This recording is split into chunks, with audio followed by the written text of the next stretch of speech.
ഒന്ന് കണ്ണടച്ചെണീറ്റപ്പോഴത്തേക്കും ദേ പെണ്ണ് തുടങ്ങിയിട്ടുണ്ട് കേട്ടോ, ചക്കവറ്റൽ കഴിച്ചുകൊണ്ടിരിക്കുക. പിന്നെ അവളെ നിന്ന് തട്ടിപ്പറിച്ച് അതും തിന്ന് ഞങ്ങൾ നേരെ ഫുഡ് കഴിക്കാൻ വേണ്ടി പോയി കേട്ടോ. ഞങ്ങൾക്ക് വേണ്ടി ഫുഡ് ഓഡിറ്റോറിയത്തിൽ അറേഞ്ച് ചെയ്തിട്ടുണ്ടായിരുന്നു പെണ്ണിൻ്റെ വീട്ടുകാർ. അങ്ങനെ അവിടെ ചെന്ന് ഫുഡൊക്കെ ലാവിഷായിട്ട് കഴിച്ചു കേട്ടോ. ഫുഡും കഴിച്ച് തിരിച്ച് റൂമിൽ വന്നു. റൂമിൽ വരുന്ന വഴിക്ക് കണ്ട കാഴ്ചയാണിത്. നല്ല ഭംഗിയുണ്ടല്ലേ. റൂമിൽ വന്ന് റെഡിയായി കേട്ടോ. കല്യാണത്തിന് പോകണ്ടേ, കല്യാണമാണല്ലോ. അപ്പം ഞാനൊരു ഡാർക്ക് ഓണിയും പിങ്കും, ഉമ്മച്ചി വയലറ്റ് കളറുമായിരുന്നു ഡ്രസ്സ്.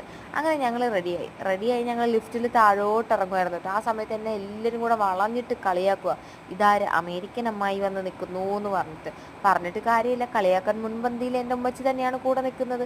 ഇതാണ് എൻ്റെ ഫുൾ ഡ്രസ്സിൻ്റെ ഡീറ്റെയിലിംഗ് ആയിട്ടുള്ള വീഡിയോ കേട്ടോ. പക്ഷേ സ്കേർട്ടിൻ്റെ പോർഷൻ ഞാൻ കാണിക്കാത്തത്, അത് ഫുള്ള് ഉടഞ്ഞിരിക്കുമായിരുന്നു. അയൺ ബോക്സ് എടുക്കാൻ വിട്ടുപോയി.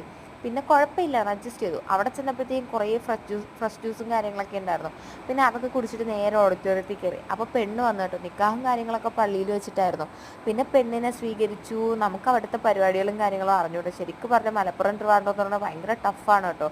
അതിനുശേഷം ഞങ്ങൾ ഫുഡൊക്കെ കഴിച്ചു കേട്ടോ. നല്ല അടിപൊളി ഫുഡായിരുന്നു. ഞങ്ങൾ ഒരുമിച്ചിരുന്ന് തന്നെ ഫുഡൊക്കെ കഴിച്ചു. നല്ല മഴ ടൈം കൂടെ ആയിരുന്നു കേട്ടോ. ഔട്ട്ഡോർ ഷൂട്ടിന് വേണ്ടി പ്ലാൻ ചെയ്തപ്പോഴത്തേക്കും നല്ല മഴ കാരണം അവർക്ക് പുറത്തിറങ്ങാൻ പറ്റാത്ത അവസ്ഥയായിരുന്നു. ആ കാണുന്നത് ഒരു വലിയ ആറാണ് കേട്ടോ. ആറെന്ന് പറയുമ്പോൾ പ്രളയ സമയത്തൊക്കെ നിറഞ്ഞു പോയെന്നൊക്കെ പറഞ്ഞു കേട്ടിട്ടുണ്ട്. പിന്നെ അതൊക്കെ കഴിഞ്ഞ് പെണ്ണിനെയും ചെറുക്കനെയും കൂട്ടാൻ വേണ്ടി ഞങ്ങൾ പെണ്ണിൻ്റെ വീട്ടിലാണ് പോയത് കേട്ടോ. കാരണം പെണ്ണും ചെറുക്കനും അവിടെയായിരുന്നു. അവിടെ നിന്ന് ബ്രോസ്റ്റഡും കാര്യങ്ങളൊക്കെ കഴിച്ചു. ഞാനും ഷാഫിയനും അഹമ്മദും പിന്നെ ചെറുക്കനും പെണ്ണും ഞങ്ങളാ തിരിച്ച് ട്രിവാൻഡ്രത്തോട്ട് വന്നത്, കാറിലാണ് വന്നത് കേട്ടോ. അപ്പോൾ അന്ന് തന്നെ ഞങ്ങൾ അവിടെ നിന്ന് ഇറങ്ങിയായിരുന്നു. വരുന്ന വഴിക്ക് തൃശ്ശൂർ ഒരു സ്പോട്ട് ഉണ്ട്. അപ്പോൾ അവിടെ ഇറങ്ങി കുറച്ച് നേരം കാറ്റും കൊണ്ട് നിന്ന് കേട്ടോ. നല്ലൊരു ക്ലൈമറ്റ് ആയിരുന്നു. അങ്ങനെ പിന്നെ എറണാകുളത്ത് എത്തിയപ്പോൾ ഫുഡ് കഴിക്കാൻ വേണ്ടി ഒരു ഷോപ്പിൽ കയറി. ഫുഡൊക്കെ കഴിച്ച് ആകെ ക്ഷീണമല്ലേ. വെളുപ്പിന് എപ്പോഴോ വീടെത്തി. പിന്നെ എല്ലാവരും ഫ്ലാറ്റായിരുന്നു, പോയി കിടന്നങ്ങ് ഉറങ്ങി. അപ്പോൾ ഇന്നത്തേക്ക് ഇത്രയുള്ളൂ. Tata bye bye, see U.